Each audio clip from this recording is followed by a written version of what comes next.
One extremely popular tour is a boat ride out to Robben Island, just 8 miles off Cape Town's coast, where political prisoners were held during the rule of Apartheid.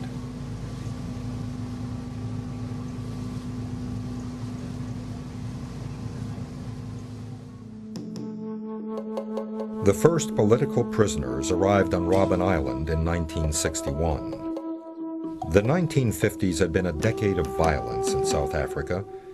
A new generation of black leaders, members of the ANC, or African National Congress, and other groups, organized mass protests against the unjust and oppressive laws of apartheid.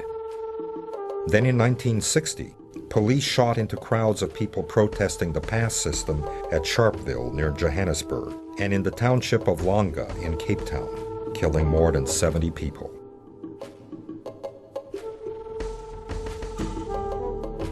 The government declared a state of emergency. The ANC was soon declared illegal, and many of its leaders arrested. One of these leaders was Nelson Mandela. When Mandela arrived on Robben Island in 1963, he was met by a group of white warders shouting, "This is the island. Here you will die." He would not die here, but for Nelson Mandela, prison would be his home for the next 27 years.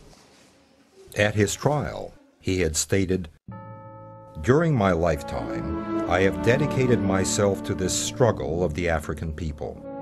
I have fought against white domination, and I have fought against black domination. I have cherished the ideal of a democratic and free society in which all persons live together in harmony and with equal opportunities. It is an ideal which I hope to live for and to achieve.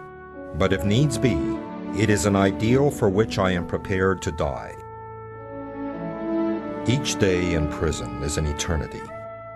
Prisoners were allowed to write and receive only one letter every 6 months. They could receive only one visitor every 6 months, for 30 minutes. Sometimes, as punishment, these privileges were revoked. For thousands of days, Mandela's daily routine was hours of back-breaking labor with picks and shovels in the lime quarry, hammering stones in intense heat and blinding white light. But somehow, through all of this, he remained true to his vision and his humanity. He wrote, "There were many dark moments when my faith in humanity was sorely tested, but I would not and could not give myself up to despair. That way lay defeat and death." Pressure from the international community, as well as the rising level of violence, forced the government to change. And in 1989, when F.W. de Klerk became the new president of the country, he repealed discriminatory laws and began releasing political prisoners.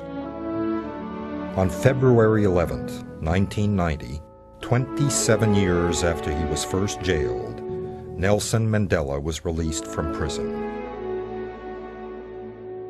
Months of negotiations led to elections in which all South Africans were allowed to vote. And in 1994, Nelson Mandela was elected president of the country. At his inauguration, he stated, "Out of the experience of an extraordinary human disaster that lasted too long, must be born a society of which all humanity will be proud. Never, never, and never again shall it be that this beautiful land will again experience the oppression of one by another. The sun shall never set on so glorious a human achievement. Let freedom reign. God bless Africa."